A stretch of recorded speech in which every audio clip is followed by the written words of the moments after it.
আসসালামু আলাইকুম রহমতুল্লাহ বারাকাতুহু। সম্মানিত ভাই এবং বোনেরা, আমরা গাজওয়াতে তবুক এসেছি।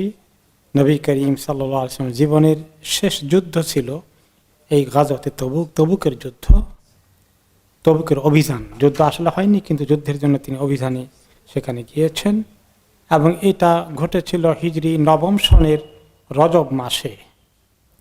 এই অভিযানের পরে তিনি আর কোনো যুদ্ধ অভিযানে যাওয়ার ওনার সুযোগ হয়নি। তার কিছুদিনের মধ্যে, বছরখানেকের ভিতরে অবশ্য তিনি দুনিয়া থেকে আল্লাহ তাআলা ওনাকে উঠিয়ে নিয়েছেন। এই যুদ্ধটা ছিল একটা ব্যাপক বড় অভিযান। এটা ছোটোখাটো যুদ্ধ নয়, কারণ এটা ছিল রোমান সম্রাটের বিরুদ্ধে যুদ্ধ। হেরাক্লিয়াস, যাদের রাজধানী ছিল কনস্টান্টিনোপল, বর্তমানে ইস্তাম্বুল, বিশাল শক্তি। তৎকালীন দুটো সুপার পাওয়ারের, একটা ছিল রোমান সাম্রাজ্য, একটা ছিল পারস্য সাম্রাজ্য। তো এখন কেন রাসূলুল্লাহ সাল্লাল্লাহু আলাইহি ওয়াসাল্লাম তাদের বিরুদ্ধে অভিযান পরিচালনা করলেন? কারণ হচ্ছে ওনার কাছে কিছু খবর এসেছে, রোমান সম্রাটের সাম্রাজ্য কিন্তু আরব দেশের কোনো একটু একটু এলাকায় পৌঁছে গিয়েছিল। শাম, সিরিয়ার কিছু কিছু এলাকায় তাদের প্রভাব প্রতিপত্তি, এবং ওই এলাকার আরব কবিলাগুলো তার আধিপত্য, খ্রিস্ট আধিপত্য মেনে নিয়েছিলেন। এবং আমরা একটু আগে গত সপ্তাহে শুনেছি যে গাসসান কবিলা, এই জাতীয়, তারা কিছু কিছু কেউ কেউ খ্রিস্ট ধর্মে আকর্ষিত হয়েছে ইতিমধ্যে, না হলেও তারা ওই সম্রাটের, রোমান সম্রাটের বশ্যতা স্বীকার করে নিয়েছিল।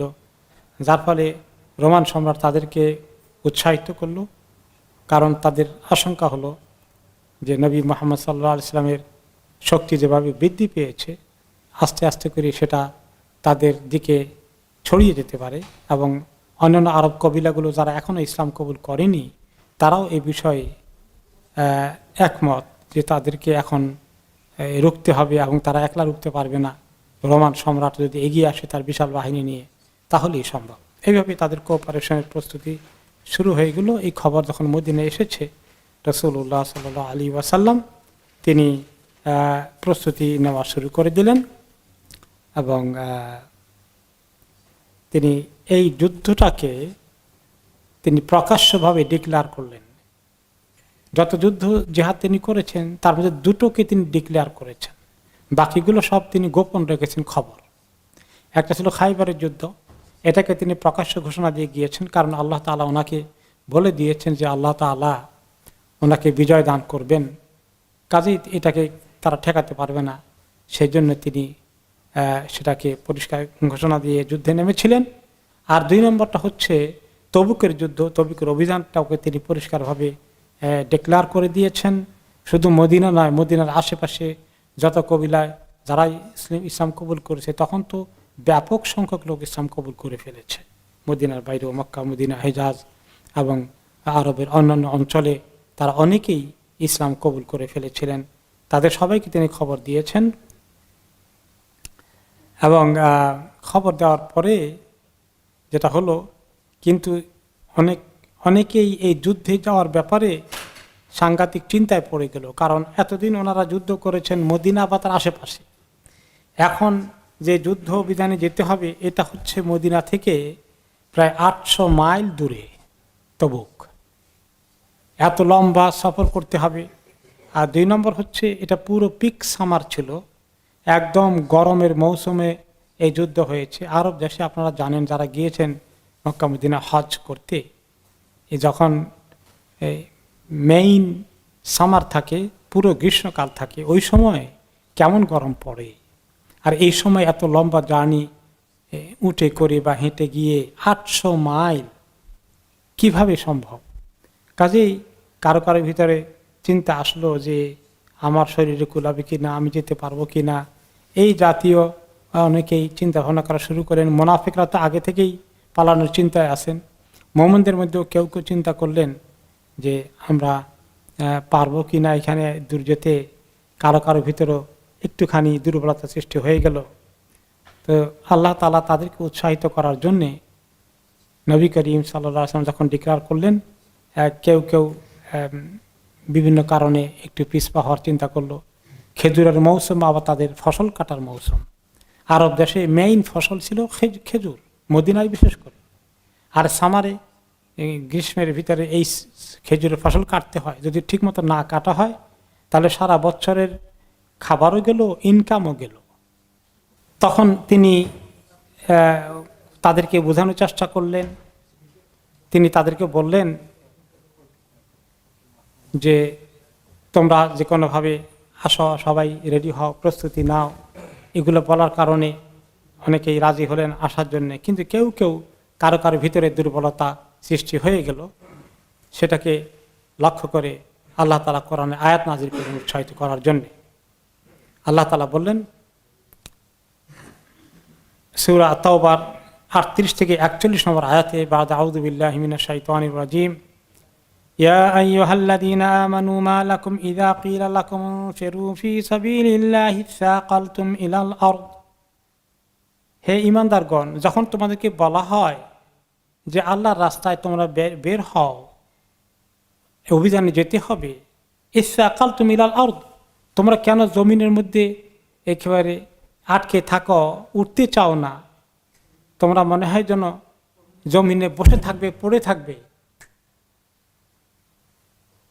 তো এরকম তোমরা করো না। আর রাদিতুম বিল হায়াতিদ দুনিয়া মিনাল আখিরা, তোমরা কি দুনিয়ার জীবনকে আখিরাতের তুলনায় অনেক বেশি পছন্দ করেছ?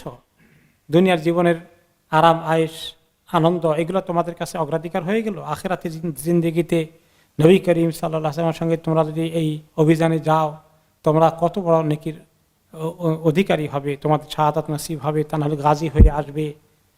তো এইগুলো আখিরাতটা কি তোমাদের কাছে গৌণ হয়ে গেল? দুনিয়াটাই মুখ্য হয়ে গেল? ফামা মাতাউল হায়াতিদ দুনিয়া ফিল আখিরাতি ইল্লা কলিল, দুনিয়ার জীবনের কয়েকদিনের ভোগ, একটু মজা, আনন্দ, এগুলো তো কিছু না আখিরাতের তুলনায়, অতি সামান্য, অতি সামান্যই। আখিরাত কত বড় পুরস্কার এবং কত বড় নিয়ামত সেখানে আল্লাহ তোমাদের জন্য রেখেছেন, সেটা কি হারিয়ে ফেলবে তোমরা দুনিয়াকে অগ্রাধিকার দিয়ে? ইল্লা তানফিরু ইউআযযিবকুম আযাবান আলীমা, হে মুমিনগণ, তোমরা যদি এই অভিযানে বের না হও, নবী করিম সাল্লাল্লাহু আলাইহি ওয়াসাল্লামের সাথে এই গজওয়াতে না যাও, তাহলে তোমাদেরকে শাস্তি দেওয়া হবে, অনেক কঠিন শাস্তি। সাংঘাতিকভাবে আল্লাহর কাছ থেকে ফরমান আসলো। তার মানে এই যুদ্ধে যাওয়া সবার জন্য ফরজ, বিশাল ইমানি দায়িত্ব। এখান থেকে কেউ পিছপা হয়ে গেলে সে অনেক বড় ক্রাইম করবে আল্লাহ তাআলার কাছে, অনেক বড় গুনাহ হয়ে যাবে, শক্ত গুনাহ। তার আখিরাতে আযাব না হয় কোনো উপায় নেই। এটা কোনো সুন্নত নফল কিছু নয়, ফরজ। কারো পক্ষেই, যার কোনো শরঈ ওযর নেই, তার পক্ষে পিছপা হওয়ার কোনো সুযোগ নেই। সব মুমিনকে বের হতে হবে, যেতে হবে।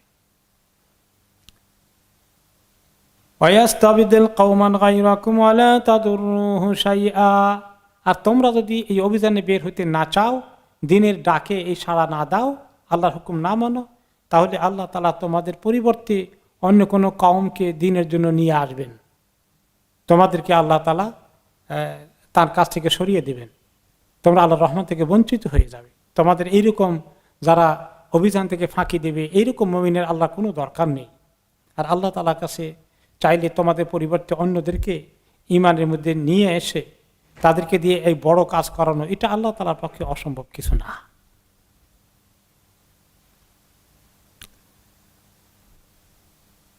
ওয়ালা তাদুররুহু শাইআ, আর আল্লাহ তাআলা যখন তোমাদেরকে এভাবে পরিত্যাগ করবেন, অন্যদেরকে নিয়ে আসবেন তোমাদের জায়গায়, তাদেরকে দিয়ে কাজ করাবেন, তোমরা আল্লাহর কোনো ক্ষতি করতে পারবে না। যে আল্লাহ তাআলা কেন আমাদেরকে, আমরা এতদিন আল্লাহর জন্য অনেক কিছু করলাম, এখন আমাদেরকে বাদ দিয়ে ফেললো, অন্যদেরকে নিয়ে আসছে, তাহলে আমরা কিছু একটা অ্যাকশন নেব। আল্লাহর কোনো ক্ষতি করতে পারবে না। ওয়ালা তাদুররুহু শাইআ ওয়াল্লাহু আলা কুল্লি শাইইন কাদির, আল্লাহ তাআলা সব কিছুর উপরে তার ক্ষমতা রয়েছে, কর্তৃত্ব রয়েছে, তিনি সক্ষম আছেন। আসলে যে তিনি চাইলেই কাফেরদের মোকাবিলা আল্লাহর ফেরেশতা নামিয়ে দিয়ে সব শেষ করে দিতে পারেন, কিন্তু আল্লাহ তাআলা মানুষকে তাদের আখিরাতের সুযোগ দেওয়ার জন্য দিনের কাজ তাদেরকে দিয়ে করান, ফেরেশতাদেরকে দিয়ে করান না। ইল্লা তানসুরুহু ফাকাদ নাসারাহুল্লাহু ইয আখরাজাহুল্লাযীনা কাফারু। আর তোমরা যদি আল্লাহ তাআলাকে, আল্লাহ নবীকে সাহায্য না করো, ওনার সঙ্গে তোমরা না যাও, তাহলে মনে রেখো তোমাদের কাছে তিনিও ঠেকানা, আমিও ঠেকানা। আল্লাহ তাআলা ওনাকে সাহায্য করেছিলেন কোন সময়? যখন কাফেরগণ তাকে মক্কা থেকে বহিষ্কার করে দিয়েছিল, অর্থাৎ ওনাকে হত্যা করার সিদ্ধান্ত নিয়েছিল হিজরতের আগে। আর তিনি আল্লাহর হুকুমে হিজরত করে মক্কা থেকে যখন বের হয়ে গিয়েছিলেন, তখন ওনাকে সাহায্য করার জন্য তোমরা কেউ ছিলে না। আল্লাহ তাআলা পেরেছেন কিভাবে? ইয আখরাজাহুল্লাযীনা কাফারু সানিয়া ইসনাইনি ইয হুমা ফিল গার।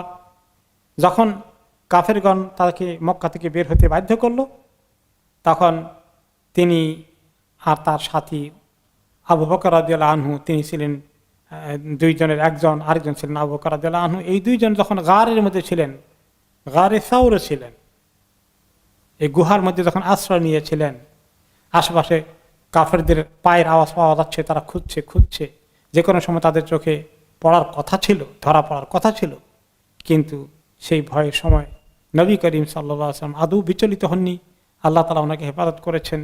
ওনার সাথে আবু বকর রাদিয়াল্লাহু আনহু যখন টের পেলেন যে গুহার মুখের কাছে একদম তাদের পায়ের আওয়াজ পাওয়া যাচ্ছে, দেখাও যাচ্ছে তাদের পা, ওরা নিচের দিকে তাকালেই দেখতে পাবে যে গুহার মধ্যে কারা আছে। এই সময় আবু বকর রাদিয়াল্লাহু আনহু কি করেছিলেন? ইয ইয়াকুলু লিসাহিবিহি লা তাহজান ইন্নাল্লাহা মা'ানা। তখন আবু বকর রাদিয়াল্লাহু আনহু তার সঙ্গী রাসূলুল্লাহ সাল্লাল্লাহু আলাইহি ওয়াসাল্লামকে বলেছিলেন যে, ইয়া রাসূলুল্লাহ, তারা আমাদেরকে এখনই দেখতে পাবে। তখন রাসূলুল্লাহ সাল্লাল্লাহু আলাইহি ওয়াসাল্লাম তার সঙ্গী আবু বকর রাদিয়াল্লাহু আনহুকে বলেছিলেন, লা তাহজান, কোনো চিন্তা করবেন না, কোনো দুশ্চিন্তা করবেন না। ইন্নাল্লাহা মা'ানা, নিশ্চয়ই আল্লাহ তাআলা আমাদের সঙ্গে আছেন, তিনি আমাদেরকে হেফাজত করবেন। তিনি যদি হেফাজত করার সিদ্ধান্ত নেন, এরা কেউ কিচ্ছু করতে পারবে না, নিশ্চিন্তে থাকেন। ফাআনজালাল্লাহু সাকিনাতাহু আলাইহি ওয়া আইয়াদাহু বিজুনুদিন লাম তারাউহা। তারপরে আল্লাহ তাআলা তার প্রতি, আবু বকর এবং রাসূলুল্লাহ সাল্লাল্লাহু আলাইহি ওয়াসাল্লাম, তাদের প্রতি আল্লাহ কি নাজিল করলেন? সুকুন, সাকিনা নাজিল করলেন। তারা কোনো চিন্তার মধ্যে পড়লেন না, কোনো দুশ্চিন্তা থাকলেন না, নিশ্চিন্তে আছেন। কারণ আল্লাহ তাআলা হেফাজত করলে কেউ কিছু করতে পারবে না। আল্লাহ তাআলা হেফাজত করলেন। পরবর্তী পর্যায়ে অভিযানের পরে অভিযান হয়েছে, মক্কাবাসী কিভাবে পরাজিত হয়েছে।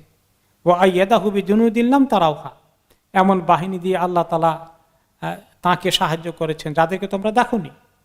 ফেরেশতা নাজিল করে দিয়েছিলেন বদরের যুদ্ধে। ওয়া জাআলা কালিমাতাল্লাযীনা কাফারুস সুফলা, আর আল্লাহ তাআলা যারা কাফের তাদের কথাগুলোকে, তাদের সমস্ত দাবিকে আল্লাহ তাআলা নিচু করে দিয়েছেন। তাদের যে হুঙ্কার ছিল, তাদের যে অহংকার ছিল যে মদিনাওয়ালারা কিছুই করতে পারবে না, তাদের তুলনায় মক্কা আল্লাহরা অনেক শক্তিশালী, কাফিরগণ কিছুই করতে পারেনি, বরঞ্চ তারা, তাদের মুখটা ছোট হয়ে গিয়েছে, তারা পরাজিত হয়েছে। তাদের কুফরি কালিমা আর আওয়াজ তুলতে পারেনি। তারা লাত মানাত হবলের যে ইবাদত করেছিল, এই সমস্ত কুফরি কালাম ব্যর্থ হয়েছে। ওয়া কালিমাতুল্লাহি হিয়াল উলিয়া, আল্লাহ তাআলার কালিমা, আল্লাহ তাআলার ওয়াহি, তার কোরআন, তার দ্বীন, এগুলোই পরবর্তী পর্যায়ে বিজয়ী হয়েছে, এগুলোই উঁচু হয়েছে, এগুলো সারা আরবে তাদের ক্ষমতা প্রতিষ্ঠিত হয়েছে। আল্লাহ তাআলা দ্বীনকে গালেব করে দিয়েছেন, ফাতহে মক্কা ঘটে গিয়েছে। আল্লাহু আজিজুন হাকিম, আল্লাহ তাআলা তিনি অপরাজিত, তাকে কেউ পরাজিত করতে সক্ষম নয়।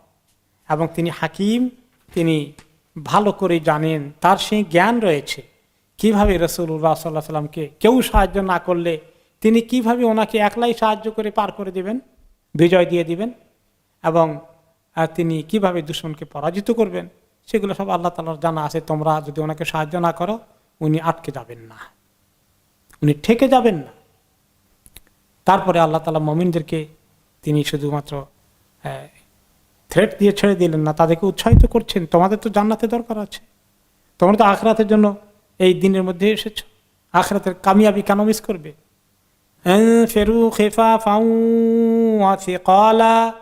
তোমরা বের হয়ে যাও আল্লাহর রাস্তায়, চাই তো যার যতটুকু শক্তি আছে, কারো অনেক লট বহর নিয়ে বের হতে পারবে, কারো এমন কিছু নাই খুব হালকা কিছু নিয়ে যেতে হবে। যার হালকা আছে হালকাটা নিয়ে বের হও, যার ভারী আছে ভারীটা নিয়ে বের হও। অস্ত্র শস্ত্র, টাকা পয়সা, খাবার দাবার ইত্যাদি সবকিছু যে যত নিতে পারো, যার নাই অল্প আছে অল্প একটু নিয়ে বের হয়ে যাও, তাওয়াক্কুল আলাল্লাহ। ওয়াজাহিদু বিআমওয়ালিকুম ওয়া আনফুসিকুম ফি সাবিলিল্লাহ। আর তোমাদের মাল দৌলত যা আছে এবং তোমাদের জান, এগুলো নিয়ে তোমরা ফি সাবিলিল্লাহ আল্লাহর রাস্তায় জিহাদ করো, সশস্ত্র সংগ্রামে ঝাঁপিয়ে পড়ো। যালিকুম খায়রুল লাকুম ইন কুনতুম তা'লামুন। এই কাজে অংশগ্রহণ করা তোমাদের জন্য কত খায়ের, কত কল্যাণের হবে যদি তোমরা তা বুঝতে। পিছপা হয়ে থাকলে কত বড় লস হবে। আর এগিয়ে গেলে আল্লাহর পক্ষ থেকে কি রহমত, তার সন্তুষ্টি, রেদওয়ান, জান্নাত, আখিরাতে পার হয়ে যাওয়ার কি সুসংবাদ তোমাদের জন্য থাকবে।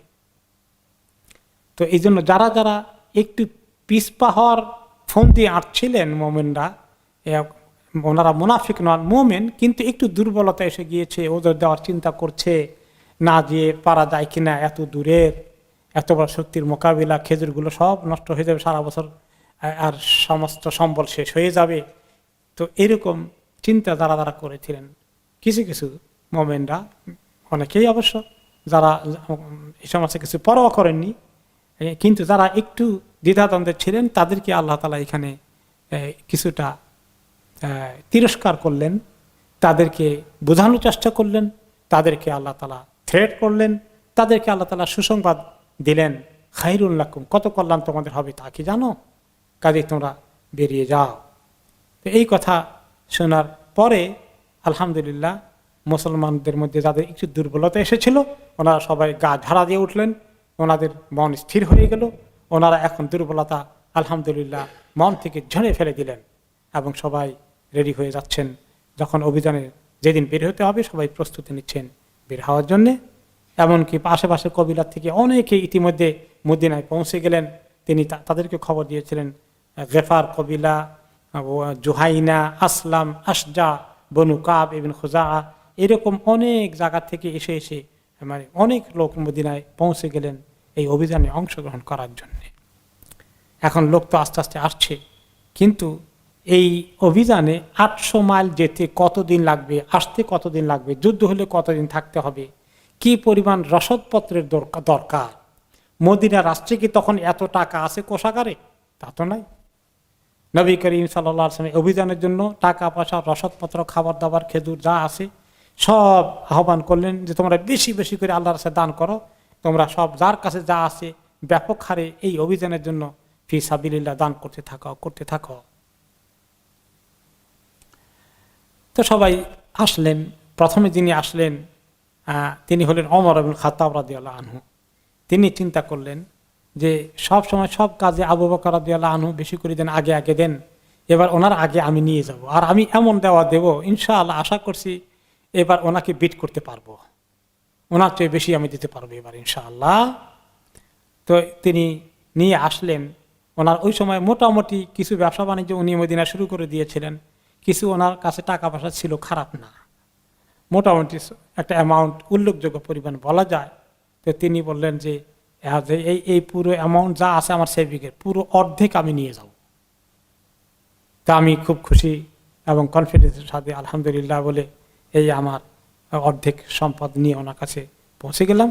তো উনি আমাকে জিজ্ঞেস করলেন, এত নিয়ে আসছে মাশাআল্লাহ, মা আবকাইতা লি আহলিকা, আপনার পরিবারের জন্য কি রাখছেন? কুলতু মিসলাহু, চিন্তা করবেন না ইয়া রাসূলুল্লাহ, যা নিয়ে আসি সমপরিমাণ পরিবারের জন্য আছে। দিলেন। দেওয়ার পরে আবু বকর রাদিয়াল্লাহু আনহু আসলেন। আবু বকর রাদিয়াল্লাহু আনহু তিনি ওনার কাছে যা আছে সবটাই নিয়ে আসলেন। পরিবার কোনো রকমে একটু খাইতে পারবে কয়দিন এটা রেখে, আর যা আছে উদ্বৃত্ত সব তিনি নিয়ে আসলেন।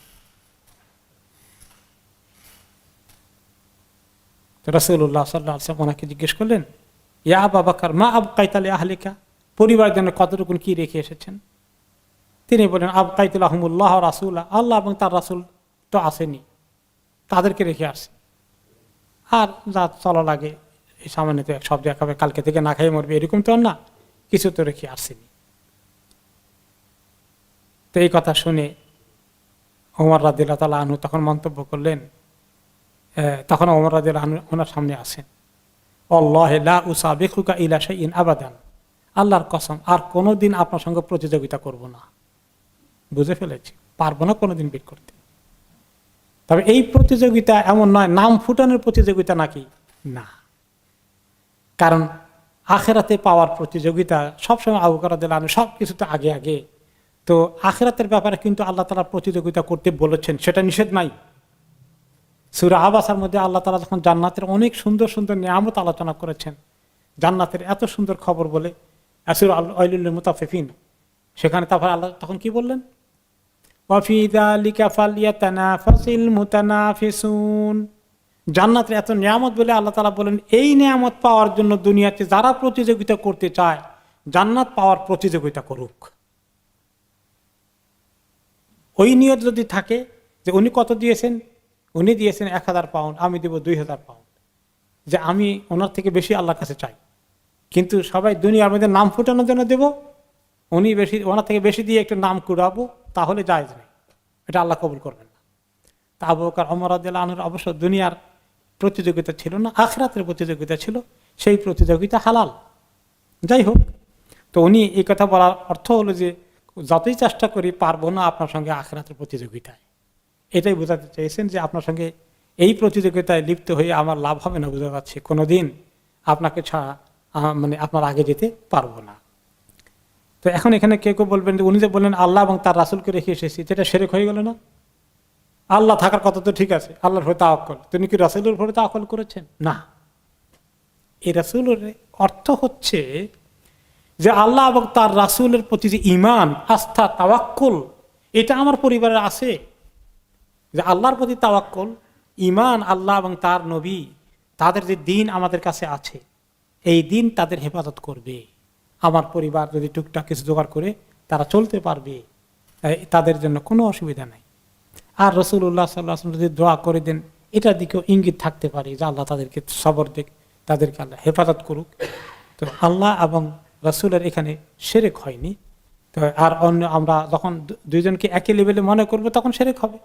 কে যদি বলে যে আল্লাহ এবং রাসূলের উপর ভরসা, তাহলে কি হয়ে গেল? শিরক হয়ে গেল, কারণ দুইজনকে ইকুয়াল মনে করেছেন। আবু বকর রাদিয়াল্লাহু আনহুর ঈমান এই লেভেলের হওয়ার কথা না, তিনি তাওহীদ ভালো করে বুঝেন, শিরক কোনটা হবে সেটাকে ঠিক করেই তিনি এই কথা বলেছেন, যাতে করে কোনো কনফিউশন না থাকে আমাদের, এই জন্য এটা ক্লিয়ার করা হলো। এই যে গেল আবু বকর এবং ওমর রাদিয়াল্লাহু আনহুর দানের খবর। এবার আরেক দানের খবর আসছে, সেটা হচ্ছে ওসমান রাদিয়াল্লাহু আনহু, যিনি অনেক বড় বিজনেসম্যান ছিলেন, ওনার দানের খবর নবী করিম সাল্লাল্লাহু আলাইহি ওয়াসাল্লাম যখন এই দান করতে বললেন, ওকে, যে বেশি বেশি দান করার জন্য খুব তিনি একবার দুইবার নয় কয়েকবার সাহাবীদেরকে বিভিন্ন নামাজের পরে বিভিন্ন সুযোগে বেশি করে দান করতে বললেন। তো ওসমান রাদিয়াল্লাহু আনহু আসলেন 1000 দিনার নিয়ে, ওনার কাপড়ে থলিয়ায় করে 1000 দিনার আনলেন। আর নবী করিম সাল্লাল্লাহু আলাইহি ওয়াসাল্লাম তখন সবার থেকে কালেকশন করতেছেন, ওনার সব যেটা আছে, ওনার গায়ে কাপড় আছে, এটাকে আমনে করে ধরছেন। আর সাহাবীরা ওনার কাপড়ে দিলে আরো উৎসাহিত হবে, এই জন্য ওনার কাপড়ের মধ্যে ঢালছেন, সবাই যে আনছেন যা দিচ্ছেন, 1 দিনার 2 দিনার 5 দিনার দিরহাম যা আছে এভাবে দিচ্ছেন। তো ওসমান রাদিয়াল্লাহু তাআলা নিয়ে আসলেন আলফু দিনার, 1000 দিনার নিয়ে আসলেন। নবী করিম সাল্লাল্লাহু আলাইহি ওয়াসাল্লাম এতগুলো চকচকে টাকা দেখে এই 1000 দিনার স্বর্ণ মুদ্রা একসঙ্গে যখন দিলেন, 1000 স্বর্ণ মুদ্রা ওনার ঢেলে দিলেন, উনি এগুলাকে হাতাচ্ছেন, নবী করিম সাল্লাল্লাহু আলাইহি ওয়াসাল্লাম নিজে হাত দিয়ে এগুলাকে দেখছেন, মাশাআল্লাহ 1000 দিনার, এত খুশি হয়ে গেলেন, এগুলাকে তিনি উল্টে পাল্টে দেখছেন আর বলছেন, মা দররা ইবনু আফফান মা আমিলা বাদাল ইয়াউম, যে আফফানের ছেলে ওসমান, তার কোনো অসুবিধা নাই, এরপরে তার আমল কি রকম হলো সে চিন্তা করার দরকার নাই, তার কাম হয়ে গেছে আল্লাহর কাছে। ইউরাদ্দিদুহা মিরারান, একবার নয় কতবার তিনি রিপিট করলেন, ওসমানের আর কোনো চিন্তা নাই আগামীতে তার আমল কি হবে, বাড়বে না কমবে, কোনো চিন্তা নাই, তার কাজ আল্লাহর কাছে নিশ্চিত হয়ে গেছে। এটা তিনি এত খুশি হলেন, এত দোয়া করলেন, ওসমান রাদিয়াল্লাহু আনহুর জন্য। আরেকটি রেওয়ায়েতে ওসমান রাদিয়াল্লাহু আনহু দানের খবর এসেছে, আরো দান করলেন তিনি কি, খাতাবা রাসূলুল্লাহ সাল্লাল্লাহু আলাইহি ওয়াসাল্লাম ফাহাসা আলা জাইশিল উসরা। আরেকবার যখন তিনি খুতবা দিলেন, মানে জুমার খুতবা না, তিনি কয়েক নামাজের পরেই কিছু বলতেছেন, ওই কথা বলাটাই খুতবা বলা হচ্ছে আর কি। আর কোনো সময় জুমাতেও খুতবা দিয়েছেন, সবগুলোই ইনক্লুডেড হতে পারে। তো তিনি অনেক উৎসাহিত করলেন, তোমরা দান করো বেশি করে, যে যা পারে আরো দাও, বেশি করে দাও। তো ওসমান রাদিয়াল্লাহু আনহু বললেন, ইয়া রাসূলুল্লাহ, আমি 100 উট দেব, যে উটগুলোকে একদম সাজিয়ে গুছিয়ে সিট টিট সহকারে, উটের জন্য যা কিছু লাগাম টাকাম লাগে এভরিথিং সহকারে 100 উট দেব, যাতে করে এই আপনার সৈন্যবাহিনীর লোকেরা যাদের উট নাই তারা এগুলাকে ব্যবহার করে যেতে পারে। রাসূলুল্লাহ সাল্লাল্লাহু আলাইহি ওয়াসাল্লাম খুব খুশি হয়ে গেলেন। এরপরে তিনি আরো যাচ্ছেন লোকদের কাছে, আরো বলছেন, আরো দাও, কে দিবা, কি দিতে পারবা, দাও বেশি করে। তিনি দ্বিতীয়বার বলার পরে রাসূলুল্লাহ সাল্লাল্লাহু আলাইহি ওয়াসাল্লাম ওসমান রাদিয়াল্লাহু আনহু বললেন, ইয়া রাসূলুল্লাহ, আমি আরো 100 উট দেবো এইভাবে সাজিয়ে। রাসূলুল্লাহ সাল্লাম খুশি হয়ে গেলেন।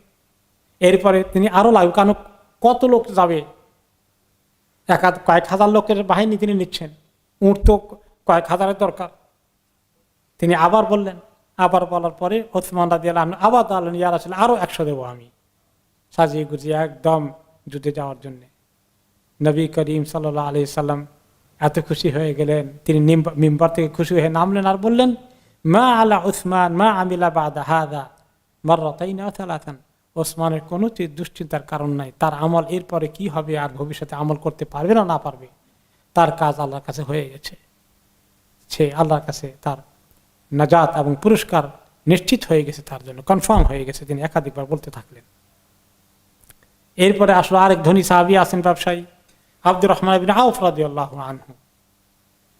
এই সাহাবী তিনি মোটামুটি ভালো ধনী সাহাবী ছিলেন, ওনার খেজুরের ফার্ম ছিল, মদিনাতে গেলে ওনার খেজুরের ফার্ম পাওয়া যায়, এটা নাম করা, আমার দেখার সুযোগ হয়েছে একাধিকবার, আলহামদুলিল্লাহ। ওনার সেই মাজা কি বলে যে ফার্ম, যেটা ওনার যে খেজুরের বাগান, সেখানে লেখা আছে মাজরাআতু মাজারিউ আব্দুর রহমান ইবনে আউফ, এখন সাইনবোর্ড দেওয়া আছে সেখানে। যদিও এটা ওনার পরবর্তী পর্যায়ে গোষ্ঠীরা একাধিকবার হাত বদল হয়েছে, অনেকেই বিক্রি টিক্রি করে ফেলেছেন, অনেকেরা কিনেছেন, এখন তারা মালিক আছে, তারা ওনার গোষ্ঠীর কেউ না, তারা কিনে নিয়েছেন অনেক আগে থেকেই, এই কেনার সিলসিলায় তারা এখন বর্তমানে যারা মালিক হয়েছেন, কিন্তু তারা সাইনবোর্ডটা ওখানে লাগিয়ে রেখেছেন যে এটা হচ্ছে আব্দুর রহমান ইবনে আউফের বাগান, এবং অনেকেই সেই বাগান থেকে খেজুর কিনে, তো তারা সুবিধা মতো ওখানে আজোয়া হয় বেশ, তো আজোয়ার দাম কয়েকগুণ বেশি তারা হাঁকিয়ে নিয়ে নেয় আর কি এই সুযোগে। যাই হোক, কথা প্রসঙ্গে আসলো, তো নবী করিম সাল্লাল্লাহু আলাইহি ওয়াসাল্লাম এখনো কন্টিনিউ করছেন, বললেন কি, তাসাদ্দাকু ফাইন্নী উরিদু আন আবআসা বাসান, হে লোকেরা আরো দান খরাত করো, দান খরাত করো সবাই, আমি এক বিশাল বাহিনী নিয়ে যেতে চাই, এই যুদ্ধ অভিযানে অনেক বড় বাহিনী যেতে হবে, বেশি করে দাও। তা আব্দুর রহমান ইবনে আউফ বললেন, ইয়া রাসূলুল্লাহ, আমি আপনাকে 4000 স্বর্ণ মুদ্রা দেব, 2000 আপনাকে লোন দেব, যুদ্ধে বিজয় পরে আপনি আমাকে দিবেন, আর 2000 আমি আল্লাহর রাস্তায় দান করে ফেলবো ইনশাআল্লাহ। না, তিনি বলে যে আমার কাছে 4000 দিনার আছে, তা আমি 2000 দিনার দিব, আল্লাহকে করজ দিলাম, মানে আসলে কর্জ না, কারদান হাসানা, আল্লাহর রাস্তায় দান করলাম, আর 2000 আমার পরিবার জন্য রেখে দিলাম। নবী করিম সাল্লাল্লাহু আলাইহি সাল্লাম বললেন, বারাকাল্লাহু লাকা ফিমা আতাইতা ওয়া বারাকা লাকা ফিমা আমসাকতা, আপনি যেটা দিয়েছেন এটার মধ্যেও আল্লাহ বরকত দান করুন, যেটা পরিবার জন্য রেখেছেন ওটার মধ্যেও আল্লাহ বরকত দান করুন। ওই বরকতে উনি অনেক বড় পরবর্তী পর্যায়ে আরো অনেক সফল ব্যবসায়ী হয়ে গিয়েছিলেন। কোন কোন রেওয়ায়েতে আসছে যে তিনি 40,000 রৌপ্য মুদ্রা নিয়ে এসেছিলেন নবী করিম সাল্লাল্লাহু আলাইহি ওয়াসাল্লামের কাছে। আবার কোন কোন রেওয়ায়েতে আসছে তিনি 8,000 দিরহাম নিয়ে এসেছিলেন। আর এরপরে সাহাবায়ে কেরাম অন্যরা অনেক অনেক দান করলেন, যার যা আছে সাধ্য অনুযায়ী, যাদের কম আছে তারা কম থেকেও কম একটু নিয়ে এসেছেন। কমওয়ালা একজন হচ্ছেন আবু আকিল রাদিয়াল্লাহু আনহু, একান্ত গরিব সাহাবী, দান করার মতো কিচ্ছু নাই, একটু খাবারের সামান্য খেজুর ঘরে আছে, ওখান থেকে তিনি অল্প খেজুর আছে, অল্প খেজুর থেকেও একটা অংশ নিয়ে আসছেন, নেসফো সা, নিসফু সা মানে প্রায় 2.25 কেজির মতো হয়। এই খেজুরটাও নিয়ে আসছেন নবী করিম সাল্লাল্লাহু আলাইহি ওয়াসাল্লাম, কারণ খাবার তো আরবদের এই পথের মধ্যে যাওয়া আসায় থাকার মধ্যে মেইন খেজুর খাবার তো হবে খেজুর, খেজুরের বিশাল কয়েক টন খেজুর দরকার। তো তিনি খেজুরের পাত্র আছে, ওখানে এই বেচারা মাত্র 2.25 কেজি খেজুর আনছে। আবার আরেক সাহাবী আছে আবু খাইসাম আল আনসারী রাদিয়াল্লাহু আনহু, উনি নিয়ে আসেন মাত্র 1 সা 3.5 কেজির মতো এরকম খেজুর নিয়ে আসছেন। তো এই অল্প খেজুর 1 কেজি মানে 1 সা খেজুর, আধা সা খেজুর, এইটা কি একটা তেমন একটা উল্লেখযোগ্য কিছু না, কিন্তু বেচারাদের কাছে তো এর চেয়ে বেশি কিছু নাই। আপনি মসজিদের জন্য এখন টাকা খুঁজতেছেন, এখন কেউ দিল মাত্র 1 পাউন্ড, কেউ দিল 50p, এটা আর কি হবে? কিন্তু তারপরে তো আল্লাহ রাস্তা দিয়েছে। হ্যাঁ, যদি গরিব হয় বেচারা এতটুকু দিতে পারে, এটাও আল্লাহর কাছে বিরাট নিয়ামত। তো এখন মুনাফিক লোকেরা বলে, দেখো এই ফকির একটা নিয়ে আসছে এই এতটুকু, এই ফকিরের এতটুকু আল্লাহ কোনো দরকার আছে নাকি? তো মুনাফিকরা বললো এইরকম, যখন বলা বলি শুরু করে দিল, তো আল্লাহ তাআলা তখন ওহী নাযিল করলেন, আল্লাযীনা ইয়ালমিজুনাল মুত্তাওয়িন আল্লাযীনা ইয়ালমিজুনাল মুত্তাওয়িনা মিনাল মুমিনিনা ফিস সাদাকাত ওয়াল্লাযীনা লা ইয়াজিদুনা ইল্লা জুহদাহুম ফায়াসখারুনা মিনহুম সাখিরাল্লাহু মিনহুম ওয়া লাহুম আযাবুন আলীম। যারা বেশি করে দিয়েছেন তাদের ব্যাপারে তারা এক অপপ্রচার করা শুরু করলো তো কানে কানে মুনাফিকরা। আর যারা একদম কম নিয়ে এসেছেন তাদের ব্যাপারে আরেক অপপ্রচার। যারা কম নিয়ে এসেছে বলে যে এইরা কি, এই ফকির কি নিয়ে আসে, এটা আল্লাহ দরকার আছে নাকি, এটাতে কি হবে, কি দরকার ছিল এই সামান্য জিনিস আনা। আর যারা বেশি করে দেয়, দেখো নাম ফুটাইতে চায়, খুব নাম ফুটাইতে চায়, হাজার হাজার দিচ্ছে। তো এটা আল্লাহ তাআলা বলছেন এই মুনাফিকগণ মদিনায় কিন্তু বেশ মুনাফিক ছিল, আপনারা জানেন। তাদের কাজই হচ্ছে এই মুনাফিকি করা, খালি ওয়াসওয়াসা সৃষ্টি করা, কোথায় মুসলমানদের মধ্যে কনফিউশন সৃষ্টি করা যায়, একে অপরের বিরুদ্ধে দুর্নাম গাওয়া যায়, এগুলো তালে তারা ছিল। এরা ইসলামের দুশমন। আল্লাহ তাআলা তাদেরকে সাবধান করে কোরআনে আয়াত নাযিল করছেন সূরা তাওবার ৭৯ নম্বর আয়াতে, যারা ভলান্টিয়ারলি, যারা অনেক বেশি দান করেন, বড় বড় অ্যামাউন্ট নিয়ে এসেছেন, এদেরকে যারা ক্রিটিসাইজ করে, ভৎসনা করে, তাদের সমালোচনা করে, বিদ্রুপ করে বলে, তাদেরকে যে খুব নাম ফুটাতে চায়, আর যারা একেবারে দেওয়ার মতো কিছু নয়, সেখান থেকে বহুত কষ্ট করে সামান্য কিছু নিয়ে এসেছে, তাদেরকে তারা উপহাস করে, বিদ্রুপ করে, যে কি নিয়ে আসছে দেখো। তো আল্লাহ তাআলা তাদেরকে বিদ্রুপ করছেন, আল্লাহ তাআলা তাদের উপহাস করছেন এবং তাদেরকে শুনিয়ে দিচ্ছেন তাদের জন্য রয়েছে কঠিন আযাব, অনেক বড় শাস্তি এই মুনাফিকদের জন্য। এখন কিছু সাহাবী আছেন, ওনাদেরকে বলা হতো বাক্কাইন, অর্থাৎ ওনারা জিহাদে যাওয়ার জন্য ওনাদের কাছে কোনো উট নেই, 800 মাইল যাওয়ার জন্য তো উটের দরকার। তো এই বেচারা এখন উট না হলে তো যেতে পারবেন না। তখন তারা কাঁদতে থাকলেন, এমন কাঁদলেন আল্লাহ তাআলার কাছে। এই 8জন সাহাবী, এরা 7জন, এরা হচ্ছেন সালিম ইবনে উমাইর, উলবা ইবনু যাইদ, আবু লাইলা, আব্দুর রহমান ইবনু কাব, আমর ইবনুল হুমাম, আব্দুল্লাহ ইবনুল মুগাফফাল, হারামি ইবনে আব্দুল্লাহ, আল ইরবাদ ইবনে সারিয়া। এই 7জন নবী করিম সাল্লাল্লাহু আলাইহি ওয়াসাল্লামের কাছে আসলেন অনেক আরজু করে, ইয়া রাসূলুল্লাহ, আমরা তো উট নাই আমাদের, তা আপনার কাছে যে উট যেগুলো এসেছে ওসমান রাদিয়াল্লাহু আনহু দিয়েছেন, আরো এরকম যা জোগাড় হয়েছে, এখান থেকে আমাদেরকে একটা করে দিলে তো আমরা আপনার সঙ্গে ইনশাআল্লাহ শরীক হয়ে যাব। তখন ইতিমধ্যেই এগুলো দেওয়ার বন্টন কমপ্লিট হয়ে গেছে, ওনাদের ভাগ্যে আর জুটলো না। তো রাসূলুল্লাহ সাল্লাল্লাহু আলাইহি ওয়াসাল্লাম বললেন, লা আজিদু মা আহমিলুকুম আলাই, আনফরচুনেটলি তোমাদেরকে দেওয়ার মতো আমি কিছু খুঁজে পাচ্ছি না, আমার কাছে আর উট নাই।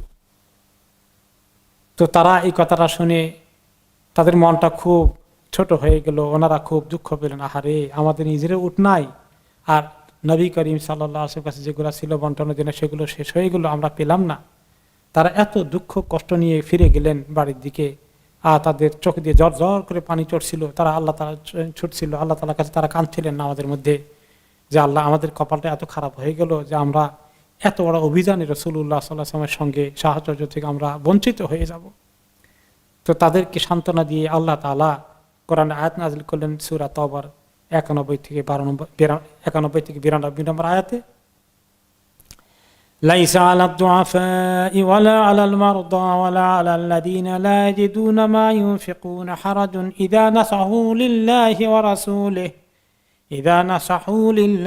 রাসূলিহি মা আলাল মুহসিনিনা মিন সাবিল ওয়াল্লাহু গফুরুর রহিম। যারা দুর্বল স্বাস্থ্যগতভাবে এবং যারা অসুস্থ অথবা যারা আল্লাহর রাস্তায় খরচ করার মতো কিছুই তাদের নেই, তাদেরকে আল্লাহ তাআলা কোনোভাবে দায়ী করবেন না, তাদেরকে আল্লাহ তাআলা অপরাধী হিসাবে সাব্যস্ত করবেন না, তাদেরকে এই জন্য আল্লাহ তাআলা শাস্তি দেবেন না। যদি তারা আল্লাহ এবং তার রাসূলের জন্য সিনসিয়ার হয়, তারা যদি একান্ত আন্তরিকভাবে আল্লাহ এবং তার রাসূলকে মহব্বত করে কোরবানি করতে চায়, কিন্তু তাদের সাধ্যে কুলোচ্ছে না, এদেরকে আল্লাহ তাআলা মোটেই দায়ী করবেন না, তাদেরকে আল্লাহ তাআলা শাস্তি দেবেন না, তাদেরকে আল্লাহর কাছে এই জন্য জবাবদিহি করতে হবে না।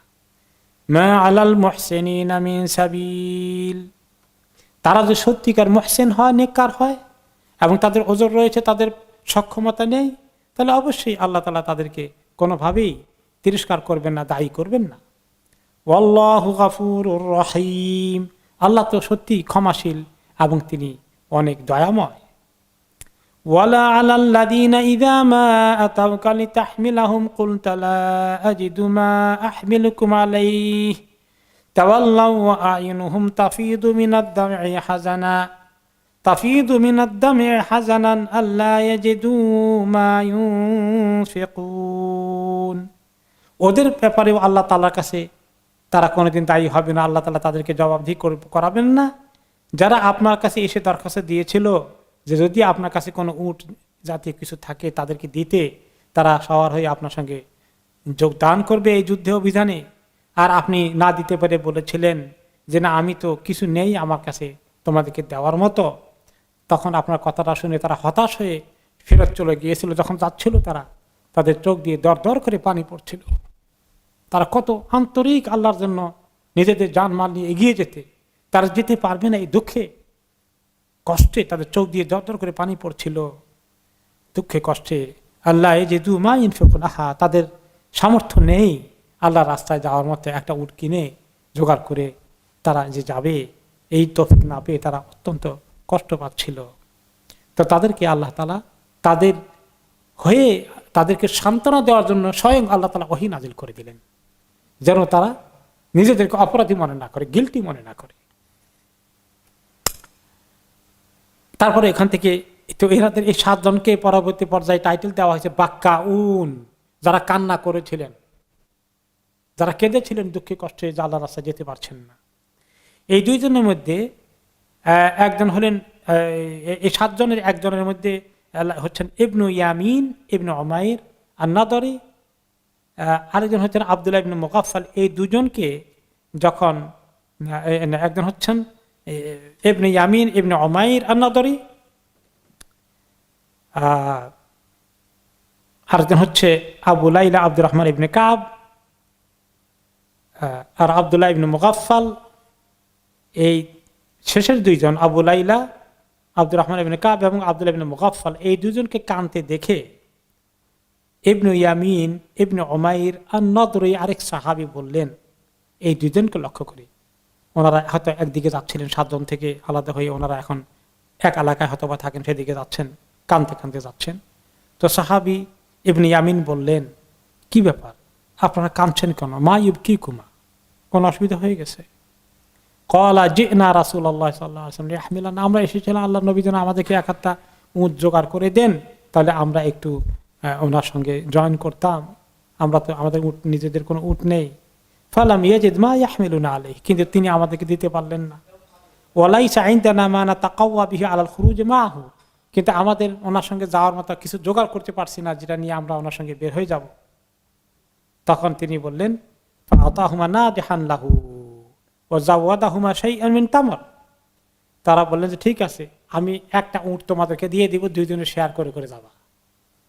আর ওনাদেরকে তিনি মোটামুটি ভালো পরিমাণ খেজুরও দিয়ে দিলেন, যে দাও এই 2 জনে মেয়ে তোমরা এই খেজুর নিয়ে উট নিয়ে আল্লাহকে তাওয়াক্কুল করে চলে যাও। আলহামদুলিল্লাহ ওনারা দুইজন নবী করিম সাল্লাল্লাহু আলাইহি ওয়াসাল্লামের সঙ্গে যেতে সক্ষম হলেন। তাহলে দুইজন গুলো 7 জনের। 3 নম্বর একজন হচ্ছেন উলবা ইবনে যায়েদ রাদিয়াল্লাহু আনহু। ওনার আরেকটি খবর আছে। উনি এখন কাঁদতে কাঁদতে বাড়িতে গিয়েছেন, বাড়িতে গিয়ে তাহাজ্জুদ পড়ছেন আর আল্লাহর কাছে এমন কান্নাকাটি করছেন, নামাজ পড়ছেন, তাহাজ্জুদ পড়ছেন, অনেক রাকাত আর কাঁদছেন আল্লাহ তাআলার কাছে। শেষ পর্যন্ত বললেন আল্লাহর কাছে কাঁদেন আর দোয়া করলেন। কি দোয়া করলেন? এক সাংঘাতিক দোয়া করলেন, আল্লাহুম্মা ইন্নাকা কাদ আমারতা বিল জিহাদ, আল্লাহ তাআলা আপনি জিহাদে যাওয়ার জন্য আমাদেরকে হুকুম করেছেন। ও রাগাবতা ফিহি, এবং এই যাওয়ার মধ্যে কত খায়ের কল্যাণ আছে, আপনি আমাদেরকে অনেক উৎসাহিত করলেন। সুম্মা লাম তাজআল ইনদি মা আতাকাওয়া বিহি মা রাসূলিল্লাহি সাল্লাল্লাহু আলাইহি সাল্লাম, অথচ আপনি আমাকে এমন হালত রেখেছেন অর্থনৈতিকভাবে আপনার কাছ থেকে আমি বরাদ্দ পাইনি যা নিয়ে আমি বের হয়ে যেতে পারি। ওয়ালাম তাজআল ফি ইয়াদি রাসূলিল্লাহি সাল্লাল্লাহু আলাইহি সাল্লাম ইয়াহমিলুনি আলাইহি, এমনকি রাসূলুল্লাহ সাল্লাল্লাহু আলাইহি সাল্লামের কাছেও আপনার কাছ থেকে এমন কিছু একটা উটটুট আসলো না আমার ভাগ্যে, যেটা জুটবে যে আমি সেটা নিয়ে আমি যাব, তাও আমার ভাগ্যে হলো না। তখন আমি তো কিছুই করতে পারলাম না। না আমি বড় বড় সাহাবীদের মতো যারা ধনী তারা দান খয়রাত করে অনেক কিছু দিলেন, সেটাও পারলাম না। নিজে ফিজিক্যালি গেলেন, সেটাও পারলাম না। তা আমি আর কি করতে পারি আল্লাহ আপনার দিনের জন্য? এই যে সুযোগ এসেছে আপনার দিনের জন্য কোরবানি করতে, আমি কোনো কিছুই কোরবানি করতে পারছি না, কোনো ত্যাগ তিতিক্ষার সুযোগই আসছে না। তাহলে আল্লাহ আমি এক কাজ করি, আমি গরিব মানুষের একটা দরখাস্ত আপনার কাছে, সেটা কি? ওয়াইনি আতাসাদ্দাকু আলা কুল্লি মুসলিমিন বিকুল্লি মাদলামাতিন আসাবানি বিহা ফি মালিন আও জাসাদিন আও ইরদিন। একটা জিনিস আমি সাদকা করব, যে আমাকে যে কোনো মুসলিম যদি ফিজিক্যালি কেউ কষ্ট দেয়, আমার অর্থনৈতিক ক্ষতি করে থাকে, আমার বিরুদ্ধে বদনাম করে গীবত করেছে, যে কোনো কষ্টে যে কেউ আমাকে দিয়েছে, সেগুলো তো আমি তাদের কাছে পাওনা আছি আখেরাতে, তারা আমাকে এগুলো পে করতে হবে, শোধ করতে হবে। কি দিয়ে শোধ করবে? তাদের আমল দিয়ে শোধ করবে। আল্লাহ আমি আমার এই পাওনাটাকে তাদের সব আমি সাদকা করে দিলাম। আমি আপনার কাছে কালকে আমাদের ময়দানে দাবি করব না আমার গীবত যে করছিল তার আমল দিয়ে আমাকে শোধ করুক, আমার অর্থনৈতিক ক্ষতি করেছে আমার তার নেকি দিয়ে আমাকে শোধ করুক, আমাকে ফিজিক্যালি হয়তো কেউ কোনো সময় যদি আঘাত করে থাকে, চার থাপ্পড় দিয়ে থাকে, সেটাও আমি বিচার চাইব না, আপনার কাছে মাফ করে দিলাম। এবং এগুলো সব এই মাফটা আমার জন্য সদকা হয়ে গেল। আল্লাহ আপনি আমার এই সদকাটা কবুল করেন, আপনার রাস্তা এটা দান করলাম আমি আপনাকে খুশি করার জন্য। আমার আর ত্যাগ তিতিক্ষার আর কিছু থাকলো না, এতটুকু শুধুমাত্র আছে আল্লাহ। তো তিনি এই দোয়া করে তো আসেন। সকালে ফজর নামাজে আসছেন সবাই, উনিও এসছেন। নামাজ পড়ানোর পরে রাসূলুল্লাহ সাল্লাল্লাহু আলাইহি ওয়াসাল্লাম বললেন, আইনাল মুতাসাদ্দিকু হাদিহিল লাইলা, এই রাত যে গেল, রাতে সদকা করেওয়ালা কই, এদিকে আসো, কে সদকা করেছিল আজকে রাত্রে? ফালাম ইয়াকুম আহাদুন, কেউ দাঁড়ায় না বলতেছে আমি সদকা করেছিলাম, কেউ বলছে না। নবী করিম সাল্লাল্লাহু আলাইহি ওয়াসাল্লাম বললেন, আইনাল মুতাসাদ্দিকু ফালিয়াকুম, যে সদকা করেছিল গত রাত্রে তুমি উঠো, দাঁড়াও। এখন উনি চিন্তা করেন আল্লাহ নবী নির্দেশ দিচ্ছেন আমার সদকাই বোধহয়। তিনি দাঁড়ালেন, তো দাঁড়িয়ে বললেন যে তুমি কি সদকা করছিল বল। তো ওনার কাহিনী বলেন, ইয়া রাসূলুল্লাহ, আল্লাহ রাস্তায় কোনো ত্যাগ তিতিক্ষা কিছুই করার আমার নসিবে জুটলো না। তো শেষ পর্যন্ত করলাম যে আল্লাহ সবাই এত ত্যাগ তিতিক্ষা এত কোরবানি করছে, আমি কি কোরবানি করবো? মিসকিন, আমার তো টাকা পয়সা নেই, উট নেই, যুদ্ধে যেতে পারলাম না। তা আমার মান ইজ্জত, আমাকে কেউ কষ্ট দিয়ে থাকলে, আমার ক্ষতি করে থাকলে, এইগুলো যে পাওনা আছে আল্লাহ আপনার কাছে দিলাম, আপনি এইগুলাকে কবুল করে আপনি আমার এই ত্যাগ তিতিক্ষাকে কবুল করেন, এই কোরবানিকে কবুল করেন। তো নবী করিম সাল্লাল্লাহু আলাইহি ওয়াসাল্লাম ওনার এই কথা শুনে বললেন, আবশর, তুমি সুসংবাদ গ্রহণ করো। ফাওয়াল্লাযী নাফসি বিয়াদিহি লাকাদ কুতিবাত ফি যাকাতিল মুতাকাব্বালা, তোমার এই দানটাকে আল্লাহ তাআলা অত্যন্ত গুরুত্বপূর্ণ যাকাত সাদাকাতের লিস্টের মধ্যে ঢুকিয়ে দিয়েছেন, যেটা কবুল হয়ে গেছে আল্লাহ তাআলার কাছে। কবুল যাকাতের সাদাকাতের লিস্টে তোমার এই স্যাক্রিফাইস, এই ত্যাগ, এই কোরবানিকে আল্লাহ কবুল করে ফেলেছেন।